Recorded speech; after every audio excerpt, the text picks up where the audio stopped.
dan mengucap syukur. Semua yang percaya berkata amin. Beri kemuliaan untuk Tuhan kita. Haleluya. Silakan duduk Bapak Ibu, saudara-saudara yang saya kasihi. Salah satu ayat terkenal di dalam Alkitab adalah Roma 8:28 yang banyak dihafal oleh anak-anak Tuhan. Dan saya akan mulai kita membaca ayat ini. Nanti kita akan baca sama-sama, ya. LCD akan menayangkan ayat ini. Roma 8 ayat 28. Bagaimana Tuhan mengajar kita, ya, dalam Roma 8:28 bahwa Dia turut bekerja dalam segala sesuatu mendatangkan kebaikan. Ya, mari kita baca ayat ini, ya. Roma pasal 8 ayat ke-28 dengan suara yang keras bersama-sama. Oke. 2, 3. Kita tahu sekarang bahwa Allah turut bekerja dalam segala sesuatu mendatangkan kebaikan bagi mereka yang mengasihi Dia, yaitu bagi mereka yang terpanggil sesuai dengan rencana Allah. Katakan amin. Ini ayat yang luar biasa yang mengatakan bahwa Allah kita turut bekerja dalam segala sesuatu. Artinya segala sesuatu yang terjadi dalam hidup kita semua seizin Tuhan. Amin. Semua sepengetahuan Tuhan. Dan ayat ini luar biasa yang mengatakan bahwa segala sesuatu itu kan bisa berarti baik, bisa berarti buruk. Bisa berarti kita naik gaji. Siapa yang mau naik gaji? Bisa berarti kita di PHK barangkali. Bisa berarti kita sehat, bisa berarti kita juga sakit. Segala sesuatu. Tapi ayat ini luar biasa bahwa Tuhan menjanjikan bahwa kalau kita ada bersama dengan Dia, kita melekat kepada Dia, maka Allah dapat mengubah, ya, bahkan segala sesuatu yang mungkin merupakan keburukan bagi kita, Tuhan bisa ubah menjadi kebaikan. Katakan amin. Tuhan bisa ubah justru menjadi berkat. Tuhan bisa ubah menjadi kemuliaan buat kita. Tapi jangan lupa ayat ini sebenarnya tidak ditujukan untuk semua orang Kristen. Ayat ini ditujukan hanya untuk orang-orang yang sungguh-sungguh mengasihi Tuhan. Katakan amin. Kuncinya di situ. Yang sungguh-sungguh mengasihi Tuhan. Kalau kita mengasihi Tuhan, ayat ini berlaku buat kita. Tapi kalau kita enggak mengasihi Tuhan, ayat ini enggak berlaku buat kita. Sebab clear, jelas dikatakan bahwa ini semua bagi mereka yang mengasihi Dia. Bagi mereka yang terpanggil sesuai dengan rencana. Siapa yang mengasihi Tuhan? Boleh angkat tangan? Semua kita mengasihi Tuhan, amin. Kita bisa berkata, kita mengasihi Tuhan.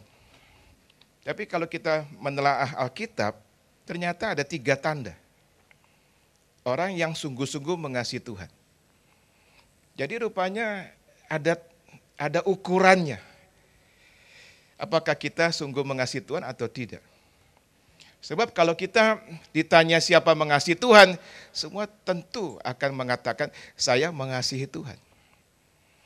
Tetapi mari kita melihat Alkitab hari ini dan mengecek diri kita masing-masing. Apakah benar kita sudah dalam posisi mengasihi Tuhan atau belum? Amin. Apakah benar posisi kita sekarang ini sungguh-sungguh mengasihi Tuhan atau belum? Nah, kita melihat ayat ini luar biasa. Saya pernah dengar kesaksian seorang Indonesia yang tinggal di kota New York, saudara. Anak Tuhan.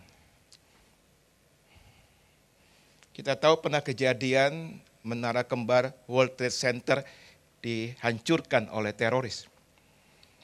Hancur lebur. Kesaksian indah. Anak Tuhan ini, hari itu, pagi itu, sebenarnya dia ada janji. Meeting di gedung itu. Kalau saudara ingat kejadian itu memang sudah lama ya. Itu kejadian pagi. peristiwa hancurnya dua menara kembar itu pagi hari. Dia mau meeting. Tapi tiba-tiba saudaraku, istrinya sakit perut. Biasanya istrinya yang mengantar anak sekolah.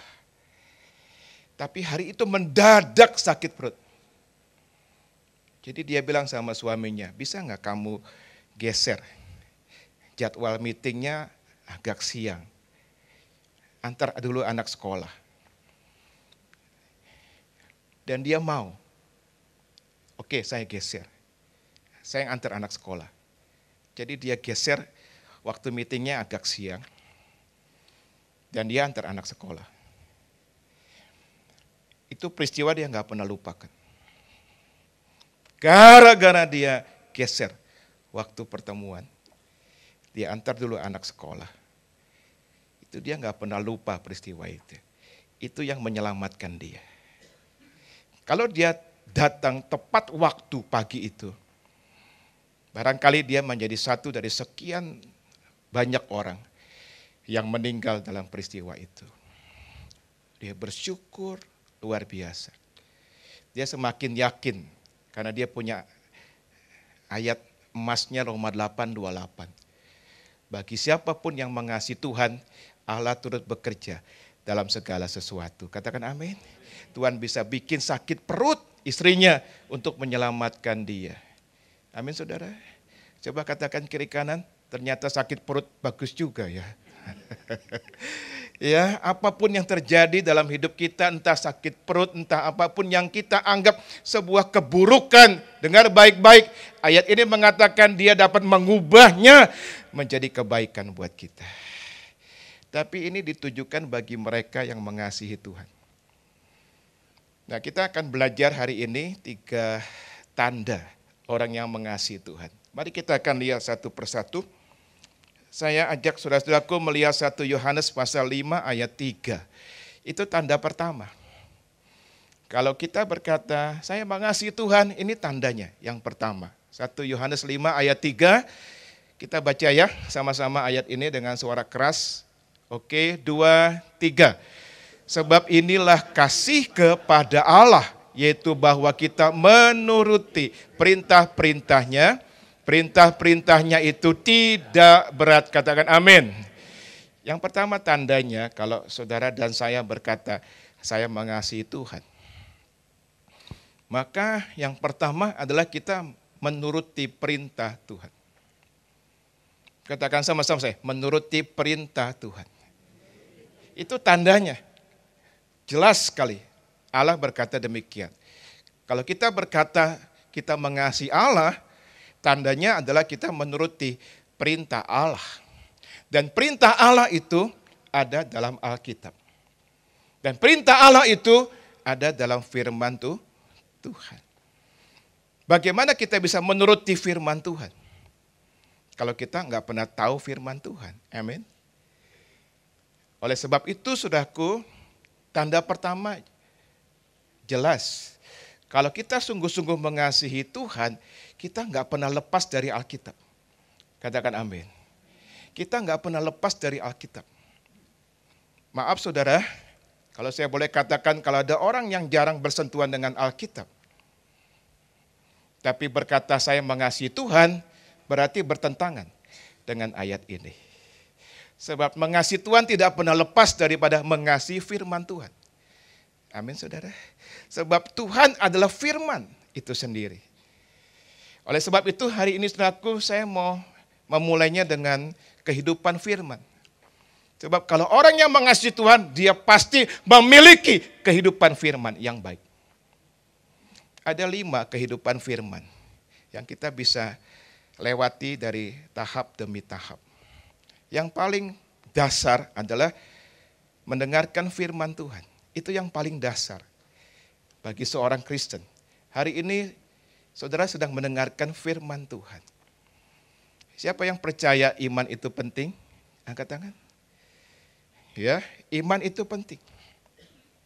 Ada ayat mengatakan orang benar akan hidup oleh iman. Saya mencatat itu 4 kali dicatat di dalam Alkitab. Yang pertama dalam Habakuk 2 ayat 4, dicatat saja kalau ada yang ingin mempelajarinya. Yang pertama Habakuk 2 ayat 4. Yang kedua Roma 1 ayat 17. Yang ketiga Galatia 3 ayat yang ke-11. Yang keempat Ibrani 10 ayat 38. 4 kali. Kalau ada frasa kata sampai disebut 4 kali dalam Alkitab, itu saya katakan sangat penting. Kita bukan hanya diselamatkan karena iman kita, tapi kita hidup oleh karena iman kita. Amin. Oleh iman kita berkenan kepada Allah. Alkitab berkata demikian. Oleh iman segala sesuatu menjadi mungkin. Ada yang sedang menghadapi ketidakmungkinan, milikilah imannya Allah. Sebab bagi Allah tidak ada yang mustahil. Amin. Tapi ada bagian kita mesti beriman kepada Tuhan. Oleh iman kita mengalahkan dunia. Alkitab mengatakan demikian. Oleh iman kita melawan iblis. Oleh iman kita mengatasi setiap persoalan hidup ini. Karena kita punya iman kepada Allah. Tapi tahukah saudaraku, dari mana munculnya iman? Kita tidak bisa merekayasa, memaksa iman itu muncul dengan sendirinya. Kita tidak bisa mengatakan demikian, ayo beriman. Tidak bisa. Sebab iman tidak begitu cara kerjanya. Mari kita baca Roma 10 ayat 17. Inilah ayat kunci dari mana munculnya iman. Saudara ingin punya iman yang kuat, ayat inilah jawabannya. Mari kita baca sama-sama ayat ini. 2, 3. Jadi iman timbul dari pendengaran dan pendengaran oleh firman Kristus atau firman Tuhan. Katakan amin. Berbahagialah saudaraku yang sering mendengarkan firman Tuhan. Sebab iman kita timbul dari pendengaran akan firman Allah. Semakin sering kita mendengarkan firman Tuhan. Bukan hanya di hari Minggu, tapi juga mungkin hari-hari lain. Dan Allah menganugerahkan kita sekarang sarana untuk bisa mendengarkan firman Tuhan. Amin. Bukan hanya lewat khotbah hari Minggu. Banyak sarana. Saudara punya CD, saudara punya komputer, saudara bisa buka YouTube, dengar khotbah sana sini, kita bisa mendengarkan firman Tuhan dengan berbagai macam cara. Karena ayat ini penting sekali yang mengatakan bahwa iman kita itu timbul dari pendengaran akan firman Tuhan. Oleh sebab itu saudaraku, jangan pernah kita abaikan ibadah. Ibadah hari Minggu itu penting sekali. Amin. Di mana kita mendengarkan firman Tuhan. Karena iman saudara dan saya akan muncul, akan timbul dari pendengaran akan firman Tuhan itu.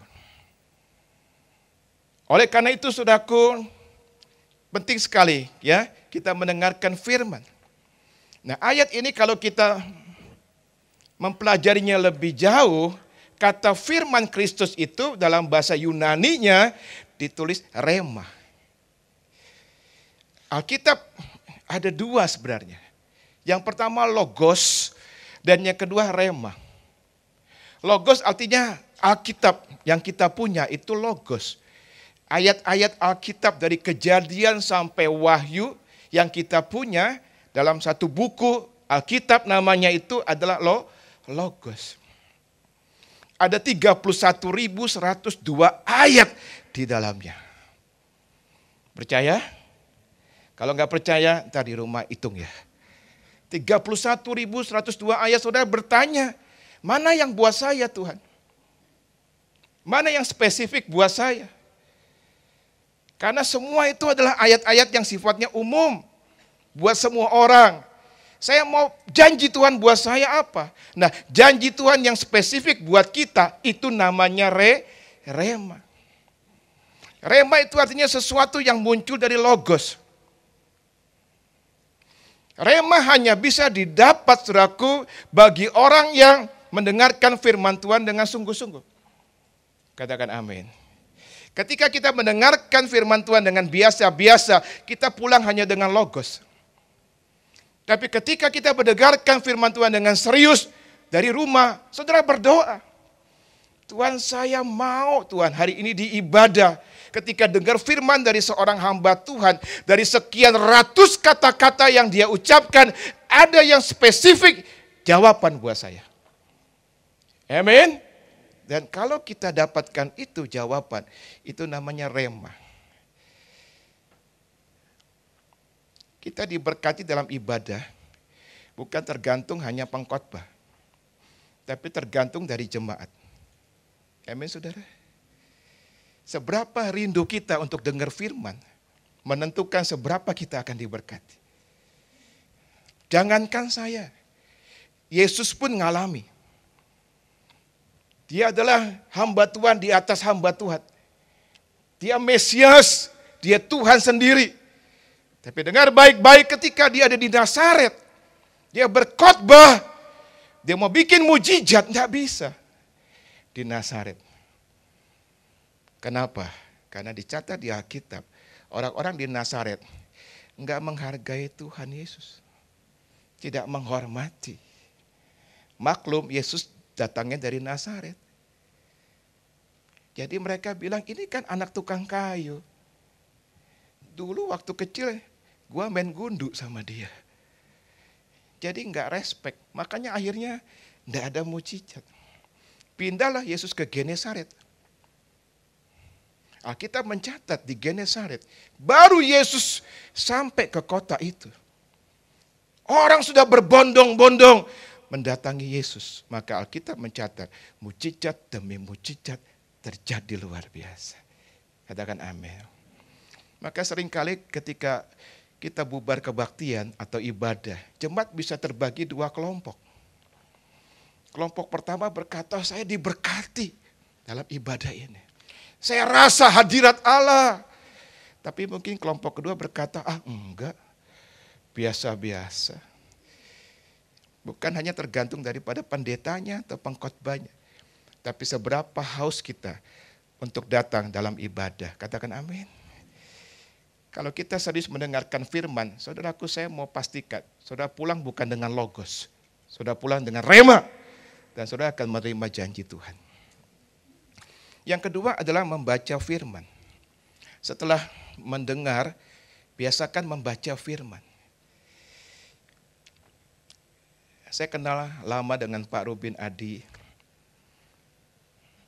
Pak Julius Ishak, hamba-hamba Tuhan yang dipakai Tuhan, yang selalu saya lihat membawa jemaat kepada kehidupan firman.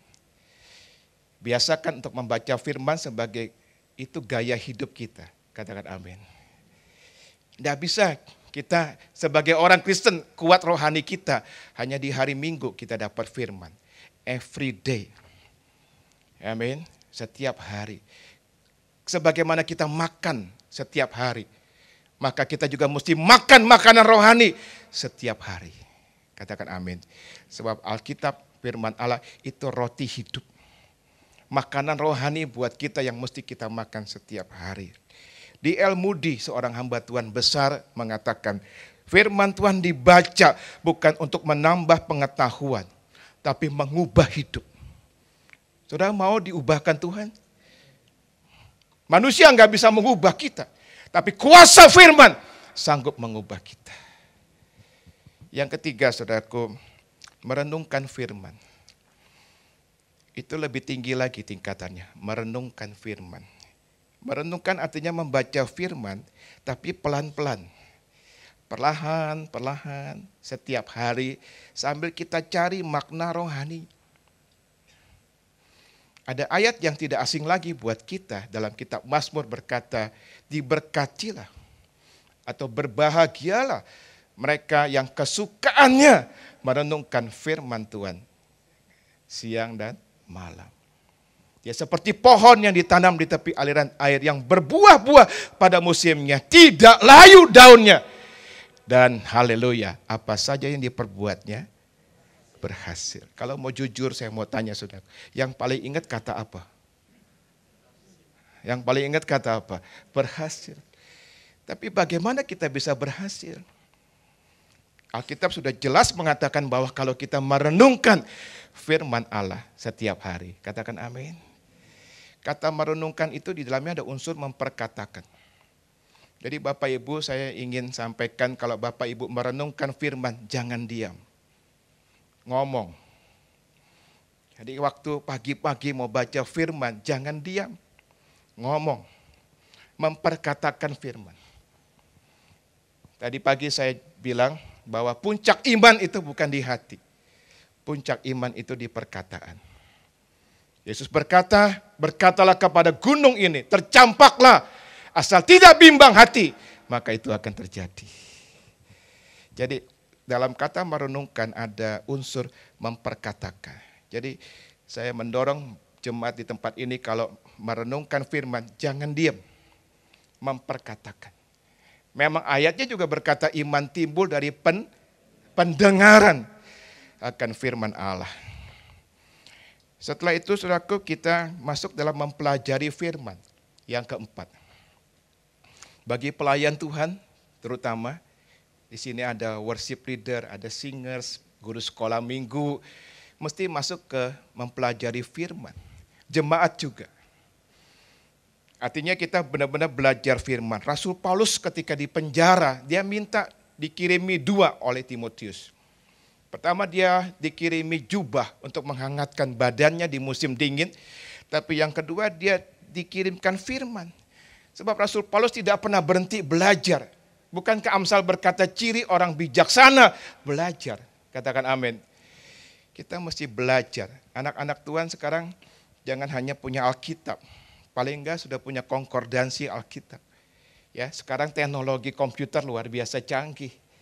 Ya, kita belajar. Dan kadang-kadang bahasa Indonesia kita terbatas. Kita perlu belajar mungkin compare dengan bahasa Inggrisnya. Atau yang dikasih anugerah bisa mengerti bahasa aslinya lebih baik lagi. Tapi semua itu mesti dipelajari. Tapi keempat ini enggak akan berarti apa-apa. Yaitu mendengarkan, membaca, merenungkan, mempelajari tanpa yang kelima. Yang kelima itu penting sekali, yaitu melakukan. Katakan sama-sama, melakukan. Ini yang paling penting. Banyak orang Kristen tahu ayat. Banyak orang Kristen tahu firman. Tapi Tuhan bilang, poinnya adalah melakukannya. Katakan amin. Orang yang melakukan firman seumpama orang yang mendirikan rumah, kata Tuhan, bukan dasar pasir, tapi dasar batu yang solid. Amin saudara. Ketika badai datang, ketika banjir datang, ketika angin datang melanda, Alkitab mencatat, rumah itu, haleluya, tidak rubuh. Kita nggak ingin punya masalah. Tapi masalah bisa datang sekonyong-konyong. Tanpa kita undang.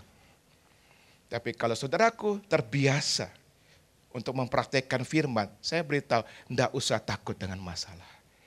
Kita punya fondasi kuat.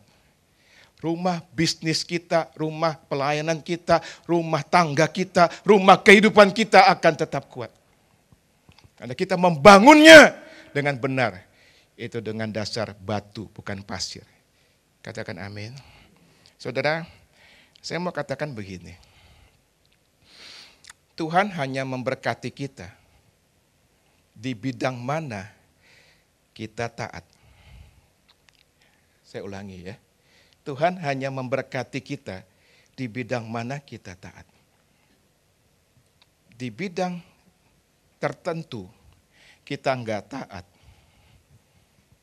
Belum tentu ada berkat Tuhan. Saya mau cerita Daud. Di dunia ini ada 2 orang. 2 orang. Yang perang gak pernah kalah.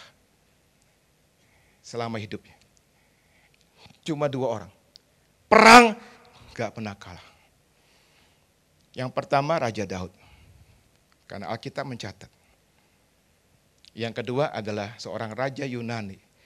Alexander the Great, Alexander Agung. Mari kita lihat 2 Samuel pasal 8 ayat 14. 2 Samuel 8 ayat 14.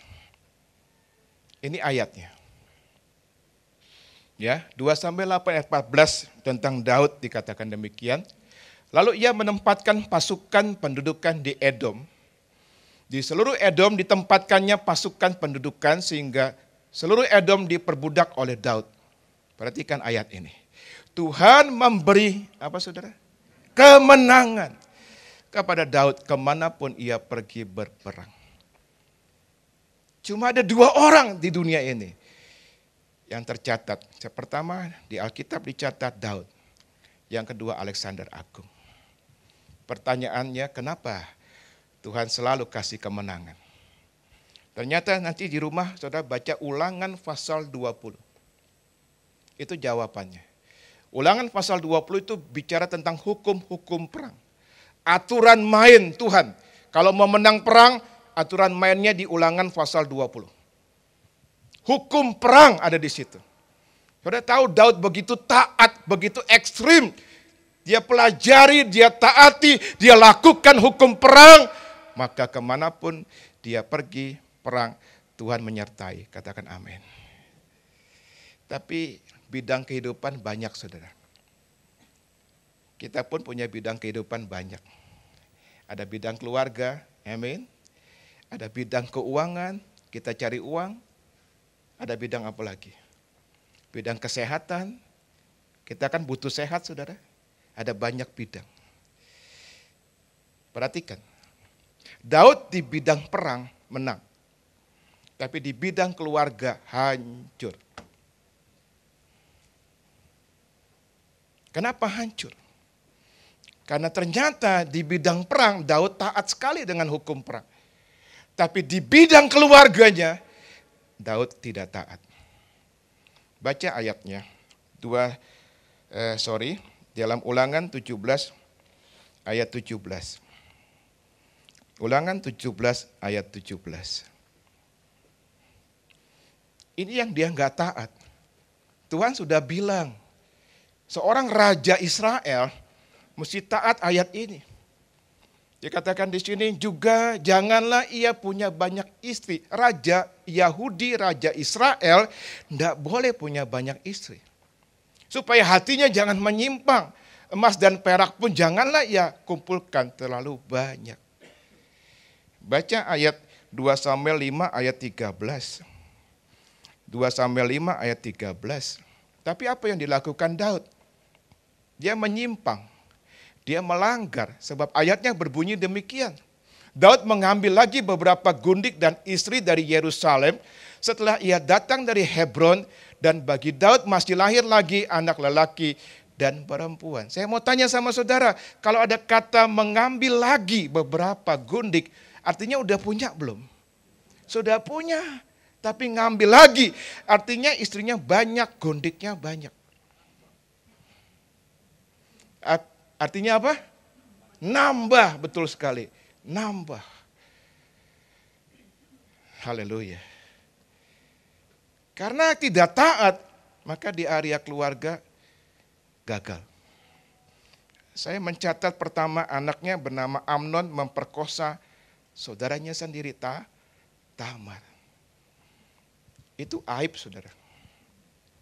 Yang kedua, Absalom. Anaknya memberontak kepada dia.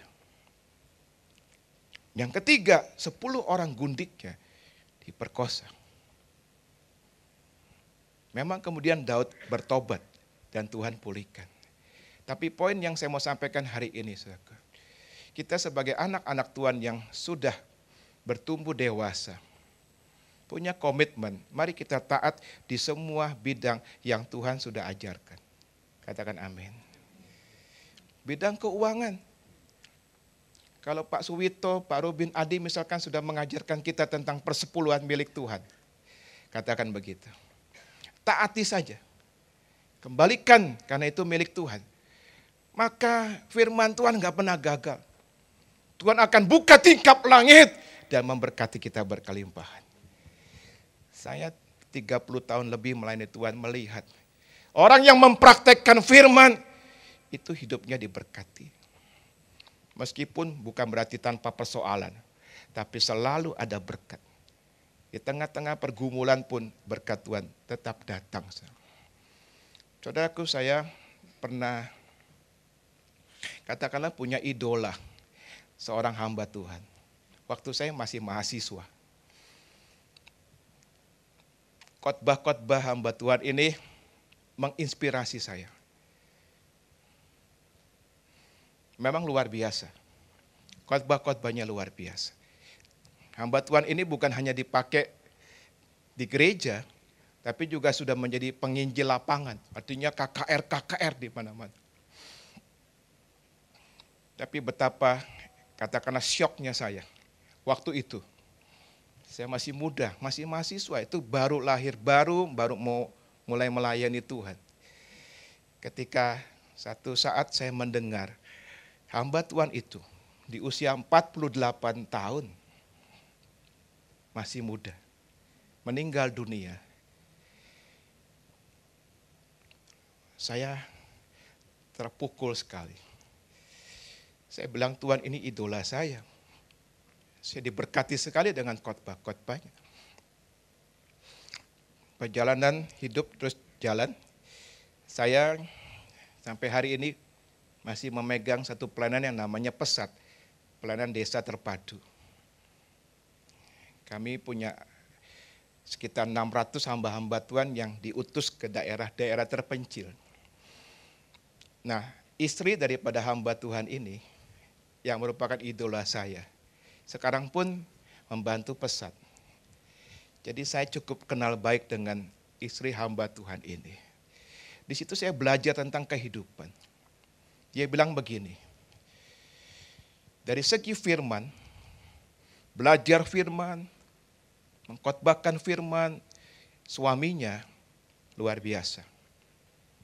Dia belajar firman teliti sekali. Makanya tidak heran, khotbah-khotbahnya luar biasa, menginspirasi. Tapi istrinya terus terang berkata, tapi ada satu area yang dia gagal.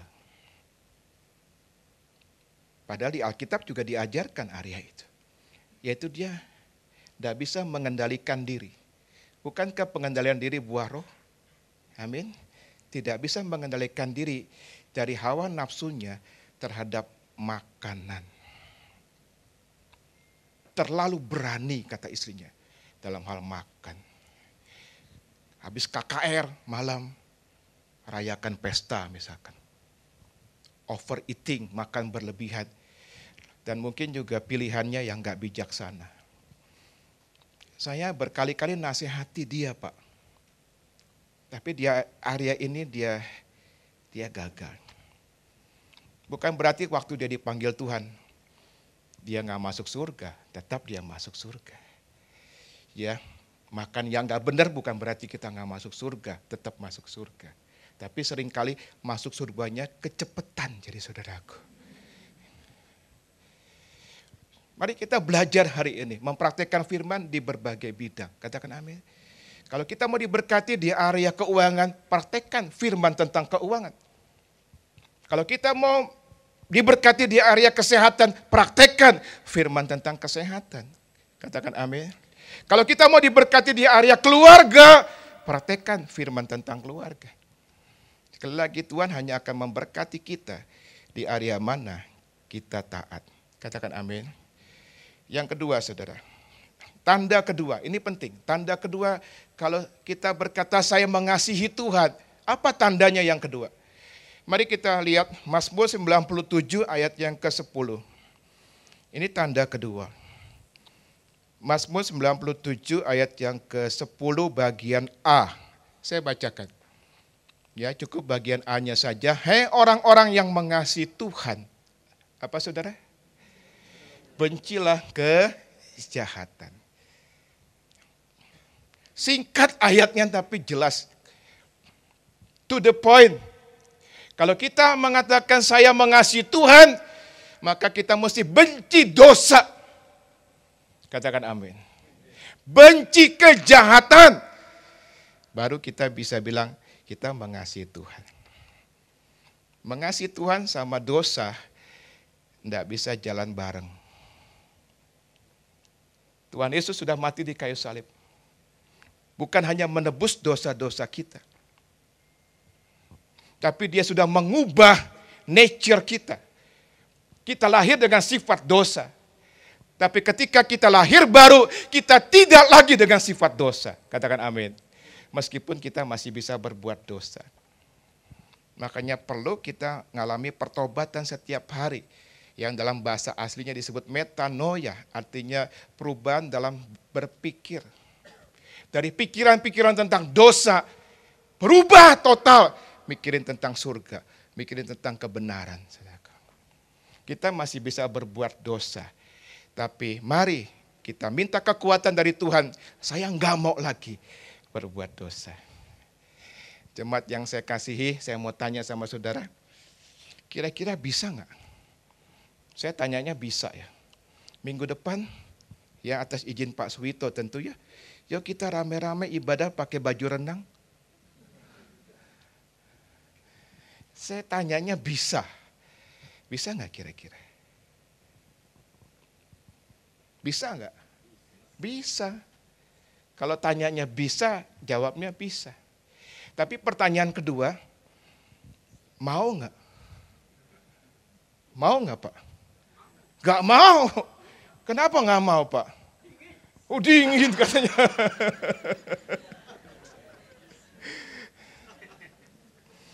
Selain dingin juga nggak pantas tentu ya.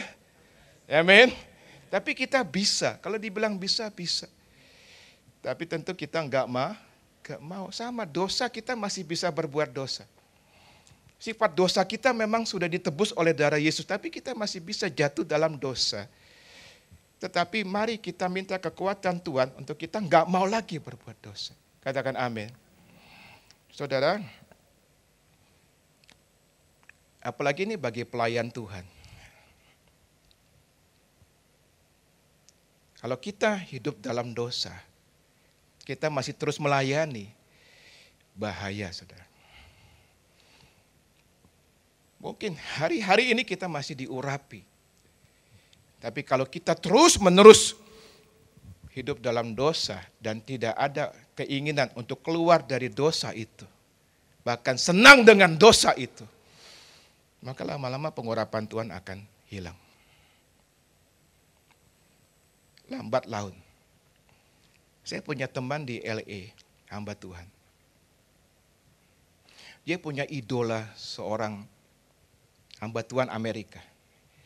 Saya open saja karena berita ini kan sudah lewat dan sekarang orangnya juga sudah bertobat dan dipakai Tuhan lagi. Pendeta Robert Liardon. Itu seorang hamba Tuhan di Amerika yang dipakai Tuhan luar biasa. Khotbahnya luar biasa. Teman saya ini orang Indonesia, hamba Tuhan di Amerika, di kota LA. Dia fanatik sekali dengan hamba Tuhan ini.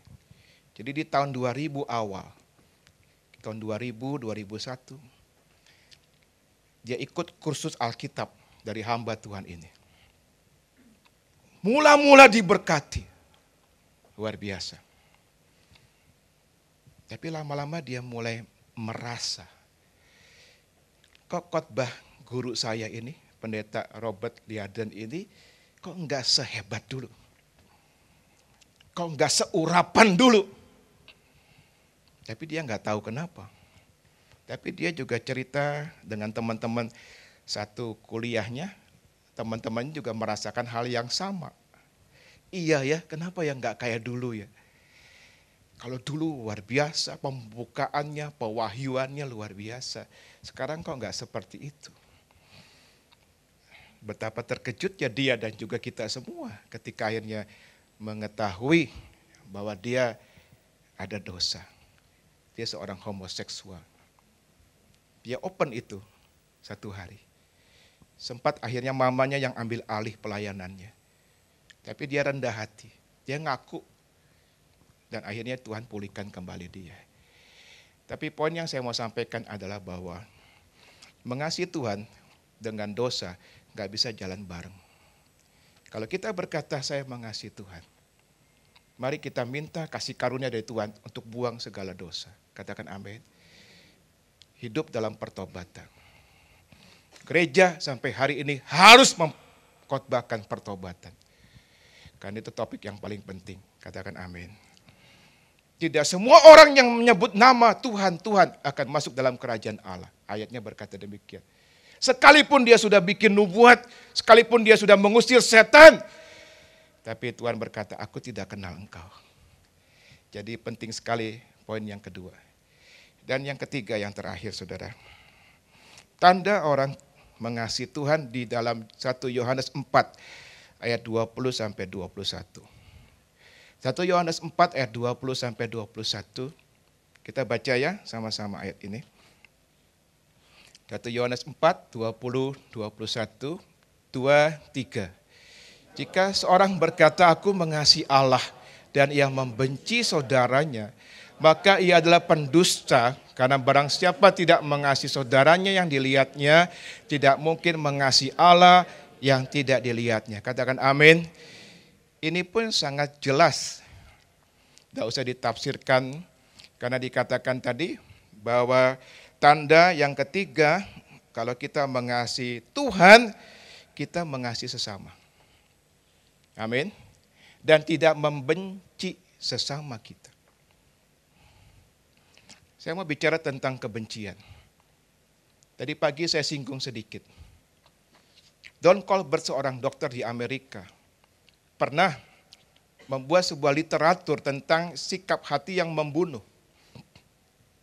Sikap hati kita bisa menyembuhkan, sikap hati bisa membunuh. Sikap hati yang menyembuhkan itu misalkan sukacita.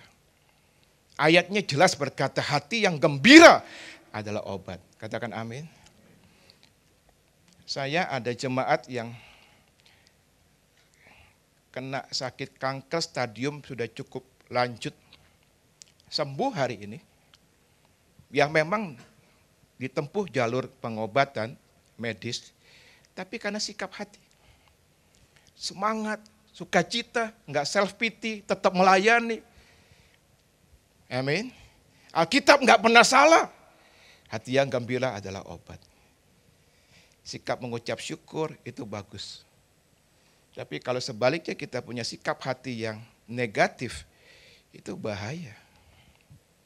Dan ternyata Don Colbert menulis beberapa sikap hati yang negatif. Tahu saudaraku yang nomor 1 apa? Kepahitan. Itu yang paling bahaya.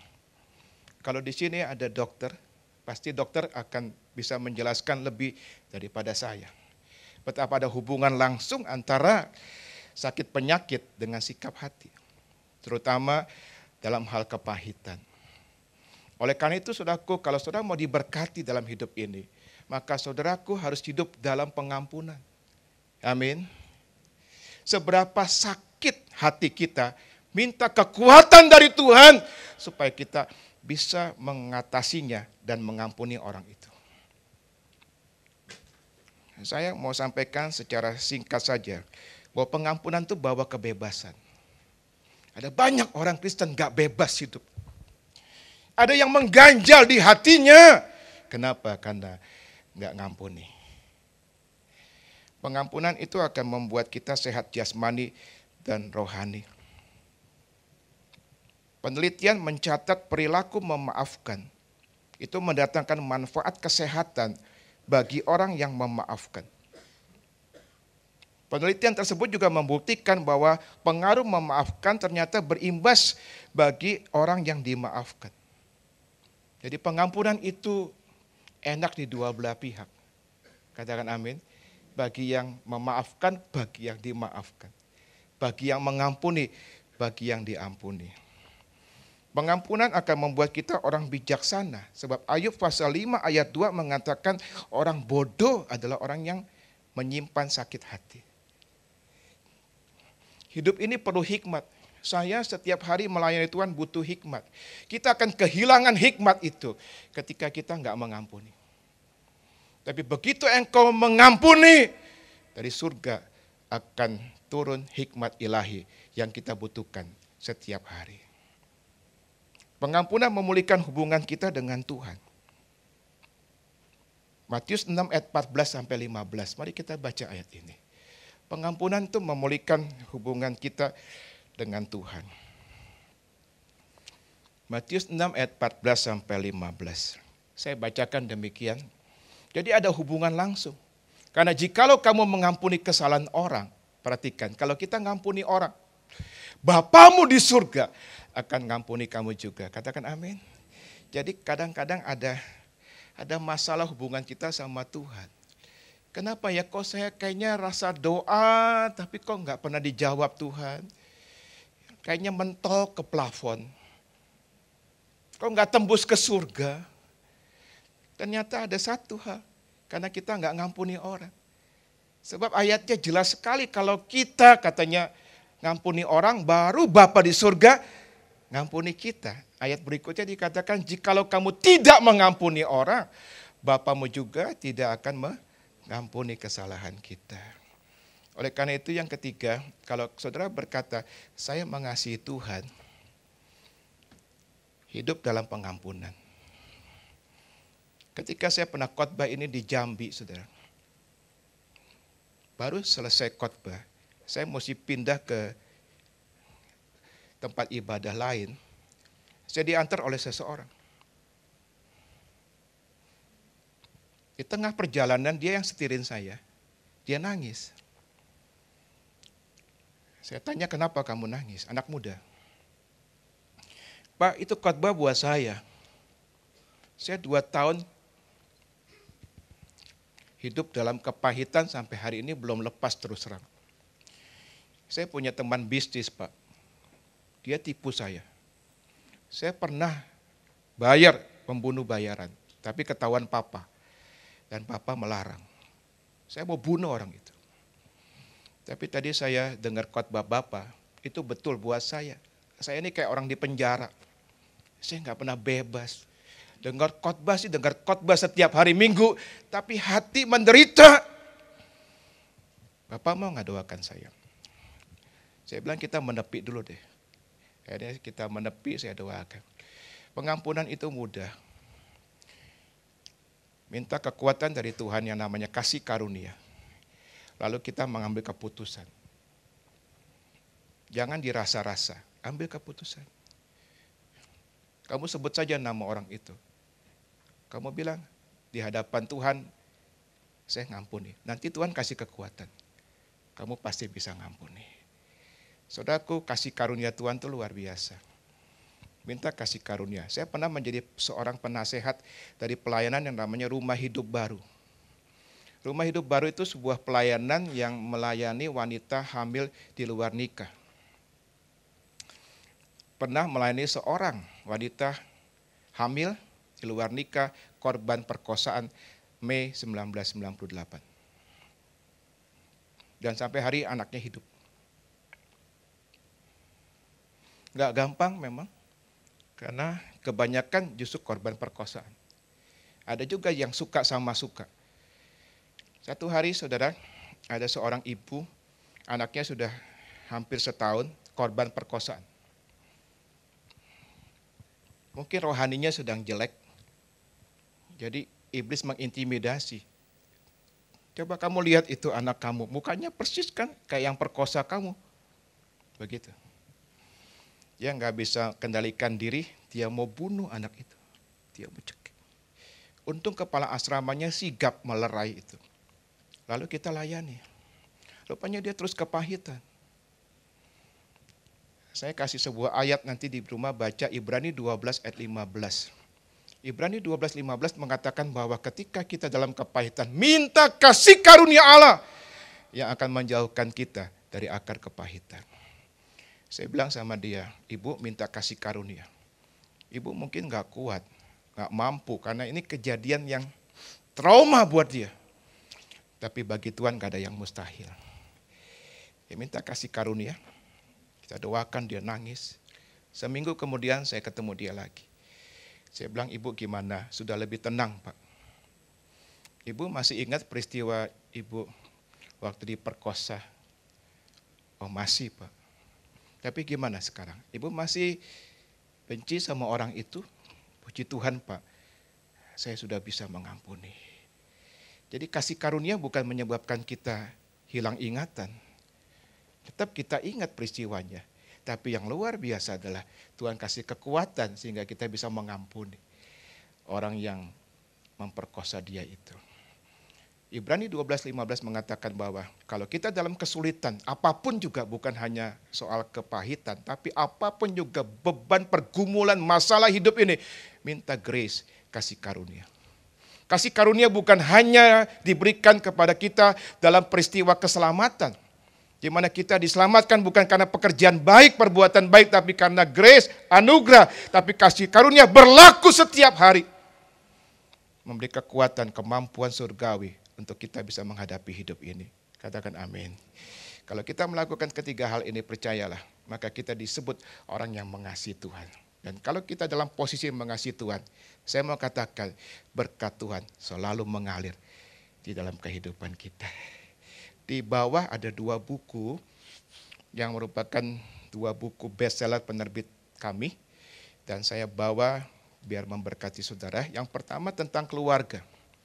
Saudara, hari-hari ini kita sedang hidup ya di ujung dari akhir zaman, setan tahu itu. Oleh karena itu setan sedang serang keluarga. Ya, saya nggak usah cerita ya. Sekarang masalah keluarga sangat kompleks sekali. Peristiwa homoseks, lesbian dan sebagainya makin-makinan. Banyak sekali masalah keluarga. Kenapa? Iblis tahu gereja terdiri dari keluarga. Kalau keluarga lemah, gereja pasti lemah. Amin. Bangun keluarga yang kuat lewat firman. Ya, saya ada bawa buku Jika Bukan Tuhan Membangun Rumah. Di situ ada beberapa pelajaran bagaimana kita bisa bangun keluarga kita yang kuat. Komunikasi, peran suami, peran istri, belajar supaya kita punya fondasi yang kuat. Yang kedua, buku Mendengar Suara Tuhan. Suara Tuhan yang berkuasa. Hari-hari ini saya juga ajar jemaat saya. Kita sangat butuh kepekaan untuk mendengar suara Tuhan. Bisnis, dalam pelayanan, dalam rumah tangga. Mendengar suara Tuhan bukan hanya milik pendeta, tapi hak istimewa setiap orang percaya. Katakan amin. Saudara bisa mendengar suara Tuhan. Makin dipraktekkan, makin dilatih, akan makin bisa membedakan mana suara kita, mana suara Tuhan. Karena itu adalah privilege buat orang percaya. Nah, buku itu mengajarkan bagaimana kita bisa mendengar suara Tuhan. Mari kita bangkit berdiri.